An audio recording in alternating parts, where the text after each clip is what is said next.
내용으로는 길지 않은 7절밖에 되지 않지만 사실 우리가 예수 그리스도를 통하여 구원을 받는다라는, 한마디로 말하면 믿음으로 구원받는 이신칭의라는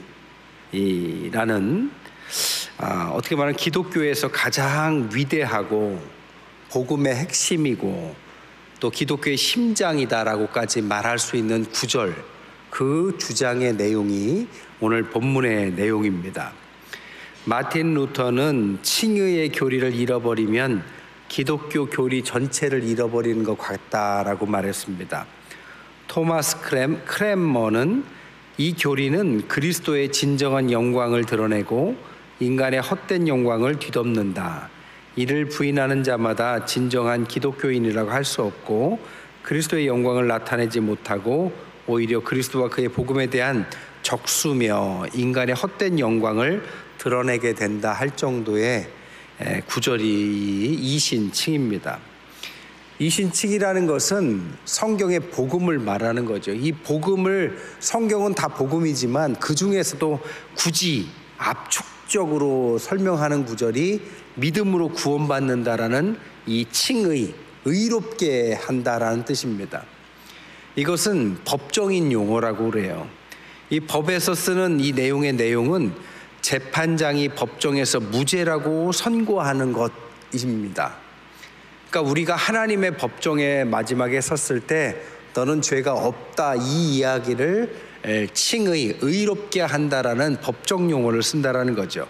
그럼 반대말이 뭐냐? 정죄입니다. 그러니까 의롭게 함을 받지 않으면 반대가 되면 죄, 정죄함을 얻게 되는 거죠. 그러니까 이것은 어찌 말하면 굉장히 중요하고 무서운 이야기가 아닐 수 없습니다. 자기가 죄인이라는 사실을 깨닫는 사람이 하나님 앞에서 무죄 선언을 얻기를 원해서 열심을 내서 살다가 완벽하신 재판장 앞에 그것이 불가능하다는 사실을 깨닫는 순간 자기의 열심과 선한 행위가 아니라 오직 그리스도에 대한 믿음으로 값없이 무죄 선언을 얻는다가 이 칭의의 내용입니다. 그냥 한마디로 쉽게 던지는 것 같지만 그게 아니라 아무리 노력해도 의롭게 안 된다라는 전제하에서 주어진, 내 노력과 열심으로 아무리 얻으려 해도 넘어설 수 없는 그것을 그리스도 예수를 통해서 넘어서게 됐고 무죄하게 됐다라는 선언, 이게 칭의라는 거죠. 문제는 오늘날 이 칭의, 믿음으로, 이신칭의, 믿음으로 의롭게 된다라는 사실을 너무 문제의식 없이 받아들인다는 게 문제입니다. 요즘 아이들은 밥 먹는 거 그렇게 대단하게 생각 안 하잖아요. 배곰던 시절에 진짜 아침부터 어디 나가서 일해야만 간신히 먹던 시절에는 밥 먹는 것이 중요했지만 요즘같이 흔한 시절에는 다이어트 한다고 뭐 한다고 밥 안 먹잖아요. 그게 중요성을 모르는 것처럼 이 죄에 대한 심각성을 깨닫지 않으면 이 이신칭이라는 말 자체가 너무 우습게 느껴지고 아무런 의미 없이 이기로 들려서 저기로 나가버리는 것처럼 느껴지는데 이게 더 큰 문제라는 거죠. 종교개혁을 일으켰던 이 마틴 루터가 어떻게 종교개혁을 일으키게 됩니까?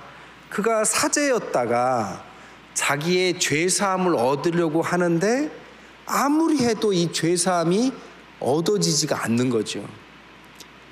그래서 이 카톨릭에서는 이 죄를 사하는 것, 고해성사를 하면 벌처럼 뭔가 페널티를 줍니다. 그거를 하는 거죠. 계단을 무릎으로 오르기도 하고 하루에 10번씩 기도하기도 하고 사도신경을 100번 외우고 쓰기도 하고. 근데 아무리 해도 자기가 죄가 없다라는 사실을 깨닫지 못합니다. 그러니까 죄가 없는 것 같지가 않은 거죠. 찜찜함, 이 죄 없음이, 죄가 있는 것을 어떻게 털어버릴 수 없는 괴로움. 그러다가 로마서를 번역하는 과정 속에서 이 이신칭의를 발견하게 되죠. 자기에게 문제의식이 없으면 문제가 답을 주어져도 그 답의 가치를 모르게 됩니다. 오늘날 우리는 너무 쉬워요. 너무 신앙이 쉽고요. 그냥 뭐라 그럴까요? 하여튼 코로나를 겪으면서 우리가 모이는 게 그게 쉬운 게 아니구나를 한번 겪었던 것처럼 한번 된통 이런 어려움을 당해야 진짜 이게 좋은 거구나, 중요한 거구나 깨닫듯이 이신칭이라는 것은 쉬운 말이지만 굉장히 어렵고도 이것은 어떻게 말할 수 없는 기독교의 복음 중에 복음입니다라고 말해야 된다라는 것이라는 겁니다. 근데 이 인간이 가질 수 없는 이 의로움, 여기서부터 문제가 시작되는 겁니다. 하나님의 심판대에 우리가 서게 됩니다. 그런데 그 심판대에 서게 될 때 그 심판대에서 우리가 의롭지 않으면 우리는 심판을 받게 되는 거죠. 이게 지금 문제예요. 여기에서부터 문제의식이 시작되는 겁니다. 만약에 그 의식을 갖지 않고 오늘날 그냥 살아가는 것만 생각한다면 여기까지 도달하지 못할 겁니다. 그런데 거기까지 생각이 가야 이 문제의식을 공유하게 되는 거죠.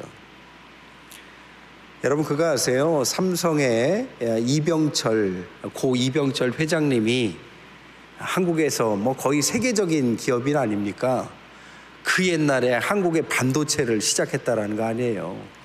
그런데 그분께서 나이가 들고 어찌 말하면 세계 최고의 부자 반열에 올랐는데 워낙 영민하신 분이니까 자기가 죽으면 어떻게 될까라는 문제를 고민하기 시작합니다.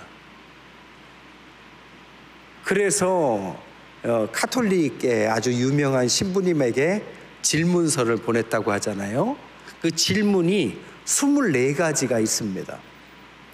제가 다 적어왔는데 시간상 다 읽어드리지 못하고 중요한 몇 가지만 읽어드릴게요. 그분이 한 질문이에요. 첫 번째 질문이 신의 존재를 어떻게 증명할 수 있냐? 왜 자신의 존재를 똑똑히 하나님, 신은 드러내지 않느냐? 이게 첫 번째 질문이고, 두 번째는 신은 우주 만물의 조물줄 아는데 무엇으로 증명이 가능하냐? 이제 신의 존재 자체의 질문을 한 거죠. 일곱 번째 질문은 예수는 우리의 죄를 대신 속죄하기 위해 죽었다는데 우리의 죄가 도대체 뭐고 왜 우리로 하여금 죄를 짓도록 하나님은 내버려 두시느냐? 열 번째, 영혼이란 도대체 무엇이냐? 12번째, 기독교를 믿지 않고는 천국에 갈 수 없느냐? 무종교인, 무신론자, 타종교인들 중에 착한 사람도 많은데 이들은 죽어서 어떻게 될 것 같느냐? 14번째, 죽은 후에 영혼은 죽지 않고 천국이나 지옥으로 간다는 것을 어떻게 믿을 수 있느냐? 15번째, 신앙이 없어도 부귀를 누리고 악인 중에도 부귀와 안락을 누리는 사람이 많은데 신의 교훈은 무엇이냐? 16번째, 성경이 부자가 천국에 가는 것을 약대가 바늘구멍에 들어가는 것을 비유했는데 부자는 악인이란 말이냐? 부자니까 그렇게 말씀하셨겠죠? 마지막 24번째, 지구의 종말은 진짜 오느냐? 여러분들도 질문을 들으니까 또 궁금하시죠? 책으로도 나와 있으니까 한번 사서 읽어보십시오. 다양한 질문을 했는데 궁극적으로 죽음 이후에 이 내세에 대한 질문이죠. 이 땅에서는 얻을 걸 다 얻었습니다. 더 이상 얻을 것도 없어요. 이제는 죽을 시간이 남았는데 그러면 언젠가 그렇게 될 때 나는 신이 있다면, 내세가 있다면 나는 어떻게 될 것인가를 심각하게 고민한 거죠. 그 하나님 앞에 성경은 우리가 의롭지 않으면 정죄를 받을 것이다 라는 게 성경입니다. 그런데 문제가 생기죠. 하나님은 의로우십니다. 근데 우리는 의롭지가 않아요. 로마서 3장 23절에 모든 사람이 죄를 범하였음에 하나님의 영광에 이르지 못한다. 로마서 3장 10절은 의인은 없나니 하나도 없다. 성경은 분명히 우리는 다 의인이 아니라고 말을 합니다. 그럼 어떻게 하나님 앞에, 의로운 거룩한 하나님 앞에 우리가 이렇게 심판받지 않고 거룩하게 될 것이냐? 이 솔루션이 한마디로 결론은 예수 그리스도께서 그 죄를 자신의 대속을 통해서 탕감하심으로 우리가 그것을 믿기만 하면 의롭게 된다라는 이신, 믿음으로 칭의, 의롭게 됨을 행해서 우리도 그렇게만 거룩하게 되는 것이다. 이 말은 바꿔 말하면 우리가 아무리 노력한다 한들, 아무리 착한다 한들, 아무리 돈이 많다 한들, 아무리 어떤 것을 한다 한들 하나님 앞에, 거룩하신 하나님 앞에 우리의 거룩함을 드러낼 수는 없다. 이 사실을 인정해라. 이게 이신측입니다. 그래서 오늘 본문이 그 얘기를 하죠. 그러면서 15절에 우리는 본래 유대인이요 이방죄인이 아니다. 이 말은 그 당시에 유대인들은 율법을 통해서 구원을 받는다라고 믿었습니다. 이방인들은 다 죄인이에요. 하나님을 알지도 못하고 구원의 할례도 받지 못하고 무할례자면서도 또 여러 가지를 하나님에 대한 존재 자체를 모르기 때문에 다 죄인이라고 생각했습니다. 그런데 우리는 본래 유대인이 이방죄인이 아니지만 사람이 의롭게 되는 것은 율법의 행위로 말미암은 것도 아니고 오직 예수 그리스도의 믿음으로 말미암은 줄을 알므로 우리도 그리스도 예수를 믿나니 이는 율법의 행위로서가 아니요 그리스도의 믿음으로서 의롭다함을 얻으려 함이라.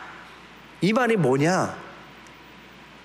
우리가 유대인으로서 율법의 행위로 이만큼 왔다라고 자부심을 갖는다 할지라도, 우리가 그들보다 조금 더 하나님을 알고 의롭다 한다 할지라도 하나님 앞에 우리는 의로움이 될 수 없다. 그러니까 내가 조금 더 너보다 낫다 할지라도 결국 구원을 못 받는 것은 똑같다. 이 얘기를 하고 있는 것입니다. 도덕군자나 살인강도나 똑같이 하나님 앞에서는 의인이라고 구원의 조건이라고 말할 수는 없다. 그래서 우리가 의인인 것이 역시 아니다. 이 얘기를 하는 것입니다. 그래서 이 믿음으로 의롭다 한다라는 것은 유대인들, 그 당시에 유대인들에게는 갖고 있었던 의로움을 산산조각을 내주는 겁니다. 오늘날도 우리에게도 비슷하죠. 우리가 갖고 있는 의로움으로 구원을 받는다라는 착각을 갖고 있다면 그것이 산산조각 나야 비로소 내가 죄인이다라는 사실을 받아들여야만 그리스도 예수밖에 없구나라는 것을 인정하게 된다는 것입니다. 이것을 하지 않으면 내 의의를 또 쫓아서 여러 방법을 쫓는 어리석은 인생으로 살 수밖에 없다라는 이야기를 하는 거죠.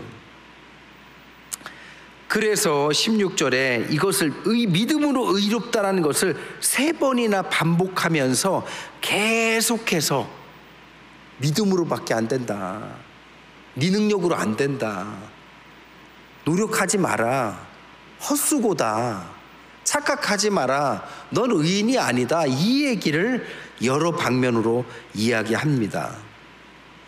사도 바울의 변화도 그가 스스로 의인이라고 생각했기 때문에 그런 무자비한 행동을 한 것이고, 그것이 산산조각 났기 때문에 비로소 내 것으로는 안 됐구나를 인정했기 때문에 바로 바뀐 사람으로 가게 된 거죠. 그 통과 의례가 믿음으로만 구원을 받는다라는 사실을 인정하는 거라는 거죠.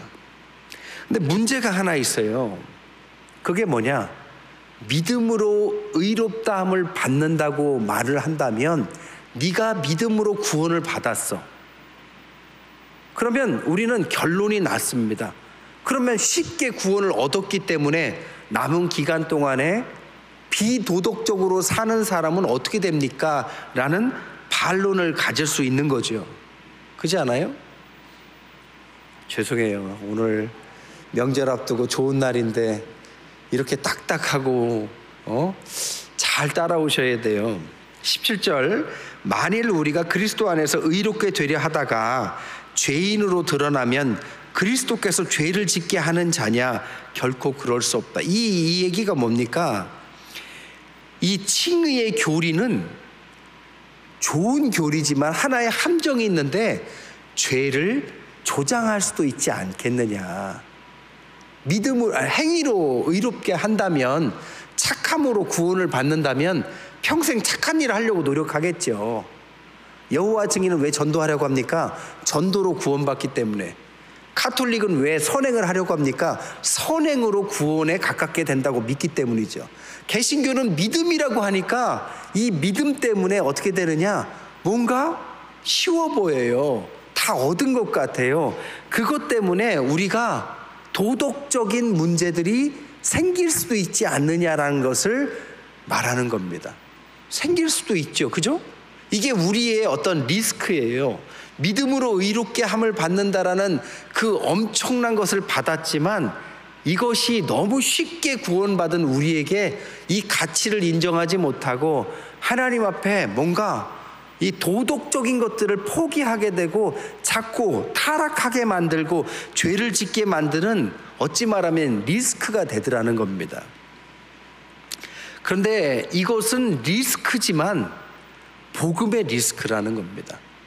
그러니까 이것을 믿는다고 우리가 완벽한 의인이 되는 것도 아니고 이것을 믿는다고 해서 우리가 완전한 사람이 되는 건 아니지만 도덕적으로 문제가 생기고 죄를 또 지을 수는 있지만 그런 리스크를 갖고 있어도 이것은 옳은 것이다라는 겁니다. 마틴 로이드 존스 목사님은 이렇게 말했어요. 은혜로만 구원을 얻는다는 복음의 참 설교는 늘 그것에 대해 제기되는 이런 비난, 도덕률 폐기론의 가능성을 가져왔다. 만일 구원의 복음에 대한 내 설교와 표현이 그런 오해를 불러일으키지 않는다면 그것은 복음이 아니다. 이게 무슨 말입니까? 당연히 복음은 그런 오해를 갖게 한다. 당연한 거다. 그래서 거저받은 선물이라고 하는 거다. 그리고 그것 때문에 착각하는 사람이 생길 수도 있다. 하지만 행위는 아니다라는 겁니다. 믿음밖에 없다라는 겁니다. 굉장히 큰 함정이 우리에게는 있어요. 믿음으로 구원을 받았고 하나님께서 다 해주셔가지고 믿기만 하면 돼요. 그리고 믿고 따라가면 그렇게 순전하게 주님을 닮아가면서 살아가면 문제가 없습니다. 그런데 구원의 결정이, 구원의 티켓을 손에 쥐었기 때문에 이건 취소되지 않기 때문에 그냥 좀 딴짓 좀 할까? 할 수 있는 위험은 있다라는 겁니다. 그렇다고 이 티켓을 뺏어서 너 하는 거 봐서 죽은 후에 줄게 라고 하지는 않는다라는 거예요. 이해 가시죠? 그만큼 좋고 중요한 걸 맡겼지만 어찌 말하면 우리는 위험성에 노출될 수도 있다라는 경고도 함께 하고 있는 것입니다. 베드로가 왜 넘어졌어요? 지난 시간에 여기서 왔다 갔다 하는 거죠. 행위로 구원받는 것은 아니고 믿음으로 이방인들에게도 복음이 들어간다는 사실을 믿고도 다시 과거로 돌아가서 그들의 눈이 무서워서 외식하는 자처럼 도망쳤던 그의 모습을 사도 바울이 지적했습니다. 어찌 말하면 리스크에 걸린 거죠. 믿음으로 구원받는다라고 자신 있게 고백하지 못하고 부끄러운 믿음을 보여줬습니다. 그럴 수 있다라는 거죠. 그런 위험은 충분하다라는 겁니다. 하지만 고쳐야 될 것이지 그렇다고 해서 베드로 티켓 빼서 이러지는 않으신다. 구원은 그렇게 쉽게 뺏겨지고 그러진 않습니다. 선택은 우리에게 있어요. 선택은 우리에게 있습니다. 끝까지 구원의 가치를 인정하고 주님께서 주신 삶을 부끄럽지 않게 끝까지 애쓰는 사람도 있고, 그렇지 않고 구원받은 것처럼 착각을 하고 거짓으로 사는 사람이 있고, 혹은 구원을 받았는데도 불구하고 받은 줄도 모르고 사는 사람도 있고, 받았다라는 확신은 있었는데 세상에 물들어서 세상 사람들처럼 찾다가 나중에 부끄러운 구원을 받는 사람도 있겠죠. 하지만 구원은 어쨌든 하나님의 영역이기 때문에 우리가 누가 받았다 안 받았다라고 말할 수는 없지만, 구원이라는 것은 이렇게 위험하지만 좋은 것, 쉽게 우리를 위해서 가치 있게 주셨다는 사실만큼은 잊지 말라는 것입니다. 그러면 어떻게 해야 끝까지 이 복음의 이 어떻게 말하면 넘어지지 않고 끝까지 살아가느냐의 비법을 알려주신 겁니다. 그게 뭐냐? 우리가 잘 아는 20절입니다. 2장 20절. 같이 한번 다시 읽을까요? 시작. 내가 그리스도와 함께 십자가에 못 박혔나니 그런즉 이제는 내가 사는 것이 아니요 오직 내 안에 그리스도께서 사시는 것이라. 이제 내가 육체 가운데 사는 것은 나를 사랑하사 나를 위하여 자기 자신을 버리신 하나님의 아들을 믿는 믿음 안에서 사는 것이라. 그리스도 예수께서 나와 함께 하시는데, 그리스도께서 내가 그리스도와 함께 구원을 받고 대속을 했다는 것은 주님께 주님에 의해서 구원받는다는 사실이지만, 사실은 어찌 말하면 그분과 함께 내가 십자가에 똑같이 못 박혔다라는 사실이다라는 겁니다. 그래서 그 구원을 받은 사람처럼 살기 위해서는 내가 살아있으면 안 된다라는 거죠. 살아있지만 죽은 것이죠. 그래서 그리스도 안에서 내가 살아있는 것뿐, 나는 사실은 죽은 것이다. 죽었다는 표현은 율법의 폐기를 말하고, 죽은 사람은 그것은 의미가 없는 거죠. 그러니까 나는 완전히 살아있지만 사실은 죽은 사람이다. 그러면 왜 살아있는 몸은 뭐냐? 내가 육체 가운데, 그래도 육체 가운데 지금 살아있는 것은 자기를 버리신 하나님의 아들을 믿는 믿음, 주님을 위해서만 사는 것뿐이다. 이 얘기를 하고 있는 것입니다. 저도 얘기하다가 보니까 막 헷갈려요. 저도 쉬우면서도 어렵고 어려우면서도 쉽고, 믿음의 정도를 걷다 보면 주님과 합의를 이루는 거죠. 주님이 내 안에 들어오시고, 구원이라는 것은 주님이 이루셨지만 믿음으로써 주님과 함께 십자가에 못 박힌 그걸 하나의 합의를 이루는 거잖아요. 그런 사람으로서 사도 바울은 살아간 겁니다. 우리도 그렇게 살 수 있다라는 겁니다. 만약에 그렇게 살지 않는다면 21절에 하나님의 은혜를 패하지 아니하니 만일 의롭게 되는 것이 율법으로 그냥 네가 살아서 뭔가를 이루는 것처럼 착각한다면 그리스도가 뭐하러 죽으셨겠냐? 헛된 것이 되지 않겠냐? 그리스도께서 죽으셨다라는 것을 믿고 그것이 가치 있고 헛된 것이 아니라고 믿는다면 그분과 함께 죽었다라고 믿고 육체 가운데 살면서 죽은 사람처럼, 그리고 살지만 그리스도 예수의 복음을 위해서 애쓰면서 끝까지 살아가는 사람이 그리스도의 그 죽음을 헛되지 않게 살아가는 사람의 모습이다라는 것을 말하고 있습니다. 다 알지만 이게 참 한 번쯤은 짚고 가야 될 얘기들입니다. 주님 안에서 주님을 진짜 만난 사람들은 감정적으로만 만나면 안 됩니다. 자기를 십자가에 못 박아야 돼요. 그래서 죽어라 죽어라 하는 이야기들이 있는 거죠. 내가 잘해서 된 것도 아니고 잘나서 된 것도 아니고, 제가 목회자로서 여러분보다 학식이 많고 더 똑똑하고 더 훌륭해서 이 자리에 선 게 아니라 더 못나고 더 부족하지만 주님께서 함께 저를 위해서 십자가에 못 박혀 주셨기 때문에 제가 그것을 동의하고 제가 죽었다 생각하고 주님과 함께 공부했고 주님과 함께 준비했고, 그래서 부끄럽지만 이 자리에 섰기 때문에 여러분 앞에 자랑할 수도 없고, 내가 여기서 자랑할 것은 주님 이야기밖에 할 수 없다라는 사실을 저는 인정합니다. 여러분들도 그것을 인정해야만 주님의 은혜를 헛되이 살지 않게 사는 사람이 되는 것이고, 우리가 이 리스크를 넘어지지 않고 주 안에서 끝까지 완주할 수 있는 신앙의 온전한 사람이 되는 길은 그것을 인정하는 길밖에 없다라는 사실을 가르쳐주고 있는 것입니다. 오늘날 너무나도 신앙이 쉬워졌어요. 교회가 부흥을 위해서 영업하듯이 한 번만 와봐, 뭐 밥 사주고 뭐하고 교회로 끌고 와서 선물 주고 뭐하고, 그러다 보니까 교회에 익숙해지고 교회에 신앙생활을 했지만 복음이란 무엇인지 한 번도 깊이 있게 고민해 본 적이 없는 분이라면 아무리 시간이 지나도 이 십자가에 못 박힌 이 복음의 정수, 이 신칭의를 통과하지 않으면 그것은 구원이라고 말할 수도 없고 구원받은 사람처럼 살 수도 없습니다. 그런 척 할 수는 있어요.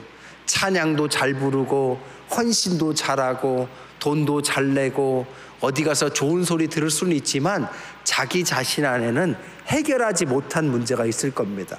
이 근원적인 본질의 문제는 나의 모든 거로는 안 된다라는 한계성 속에서 내가 끝나야만, 죽어야만, 그리스도로 다시 태어나야만, 그분과 함께 십자가에 못 박혀야만, 그때부터 내 삶이 아니라 내가 사는 것은, 육체 가운데 사는 것은 나를 사랑하다 십자가에 못 박혀 죽으신 그분을 위해서만 사는 것 뿐이다라는 이 사도 바울의 고백이 나오는 거죠. 그런 사람이 알곡이고, 그런 사람이 구원받은 진짜 사람이고, 그런 사람이 크리스찬이고, 그런 사람이 주님을 위해서 뭔가를 아무런 대가 없이도, 아무런 칭찬 없이도 내어놓을 수 있는 참 신자가 되는 것입니다. 쉽지만 어려운 길, 어렵지만 쉬운 길, 이 신칭의, 이 진리 가운데 우리 태평의 모든 성도들 다 통과하셔서 믿음으로 승리하시는 저와 여러분 되시기를 주님의 이름으로 간절히 축원드립니다. 기도하겠습니다.